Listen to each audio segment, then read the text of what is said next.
Halo semuanya, saya Ulaningsih Etwiori, mahasiswi dari Universitas Kristen Indonesia Maluku, program studi informatika dengan mata kuliah interaksi manusia dan komputer. Di sini saya akan membahas tentang jaringan semantik dan skrip. Untuk poin-poinnya, yang pertama ada jaringan semantik beserta contohnya, lalu yang kedua ada frame dan juga contohnya, dan yang terakhir yang ketiga ada skrip dan juga contohnya. Oke, yang pertama kita masuk pada jaringan semantik. Jaringan semantik adalah representasi yang mengekspresikan solusi permasalahan dengan menggunakan network. Jaringan semantik ini menggunakan node atau simpul yang merepresentasikan suatu kondisi. Lalu, jaringan semantik ini juga menggunakan arch atau link, yaitu merepresentasikan relasi antar simpul. Berikutnya kita masuk pada contoh dari jaringan semantik. Untuk simpul atau node ini digambarkan dengan lingkaran. Lalu untuk arch atau link yang mempresentasi relasi antar simpul atau penghubung ini dilambangkan atau digambarkan dengan arah panah. Langsung saja untuk contohnya ini, Desi makan donat. Donat bentuknya bulat. Bulat bentuknya seperti bola. Desi bermain bola. Lalu Desi punya adik, namanya Sandy. Sandy pergi ke sekolah naik motor. Motor butuh bensin. Yang menyediakan bensin ini ada pom bensin. Lalu Sandy punya rumah. Rumahnya dekat dengan pom bensin. Jadi node atau simpul dan arch atau link ini saling terhubung satu sama lain. Lalu masuk pada yang kedua ada frame. Frame merupakan informasi yang diorganisasikan dalam struktur data. Frame terdiri dari slot. Slot ini merupakan kumpulan atribut atau properti yang menjelaskan objek yang direpresentasikan frame. Lalu, frame terdiri dari subslot, yaitu yang mana menjelaskan pengetahuan atau prosedur dari atribut pada slot.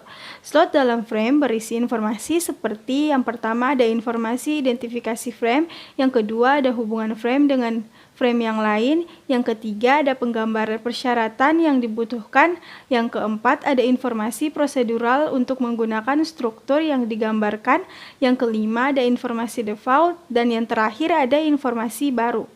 Bentuk dari subslot ini yang pertama ada value.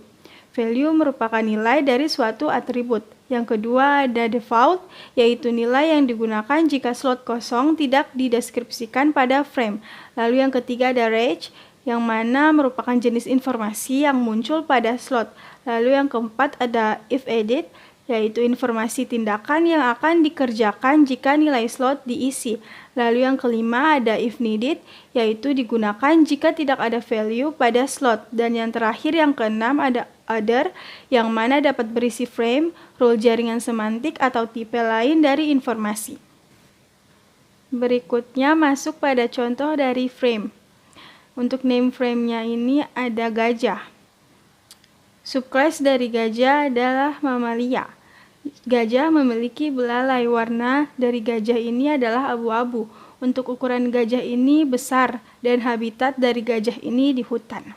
Lalu berikutnya kita masuk pada skrip atau naskah. Skrip adalah skema representasi pengetahuan yang menggambarkan urutan-urutan kejadian. Penggambaran urutan peristiwa atau kejadian pada skrip menggunakan serangkaian slot yang berisi informasi tentang orang, objek, dan tindakan-tindakan yang terjadi pada suatu peristiwa. Jadi, skrip naskah ini ada beberapa komponen di dalamnya. Yang pertama ada track atau jalur, yang merupakan variasi yang mungkin terjadi pada skrip tertentu.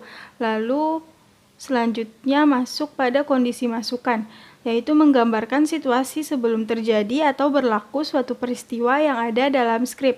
Lalu dari kondisi masukan ini masuk pada prop atau pendukung, yang mengacu kepada objek yang digunakan dalam peristiwa yang terjadi. Lalu dari prop atau pendukung ini masuk pada role atau peran, yaitu orang-orang yang terlibat dalam skrip. Lalu dari role atau peran ini masuk pada scene, yang menggambarkan urutan peristiwa aktual yang terjadi, lalu akan dihasilkan sebuah hasil. Di sini ada contoh dari skrip. Di sini skripnya adalah skrip apotek. Untuk jalur atau tracknya ini misalnya apotek A. Lalu kondisi masukannya, konsumen membawa resep obat. Lalu untuk pendukungnya ada resep obat dan misalnya ada uang. Lalu untuk peran atau roles-nya ini adalah konsumen dan apoteker. Lalu untuk adegan yang pertama atau scene yang pertama masuk. Konsumen masuk ke apotek. Lalu mungkin saja konsumen akan mengantri.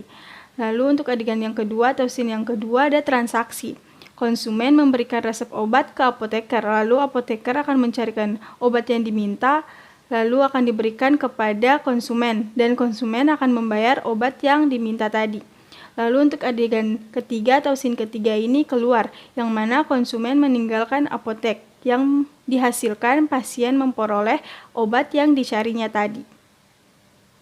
Sekian pembahasan jaringan semantik dan skrip yang di dalamnya berisikan jaringan semantik, frame, dan skrip, serta contoh-contohnya.